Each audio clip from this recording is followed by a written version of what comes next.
Welcome. In this video, I'll tell you how to use a Visa gift card on Brawl Stars. Let's begin. Using a Visa gift card on Brawl Stars is very easy.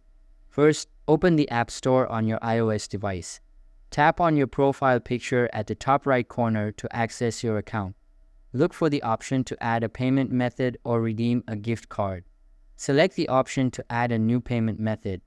Then enter your Visa gift card details, including the card number, expiration date, and security code. After confirming the information, the gift card value will be added to your Apple ID balance.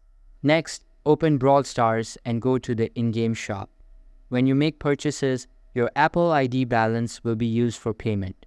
For Android users, open the Google Play Store and tap on the three horizontal lines at the top left corner to open the menu. Go to Account, then select the option to add a payment method. Choose to add a new payment method and enter your Visa gift card details just like before: card number, expiration date, and security code.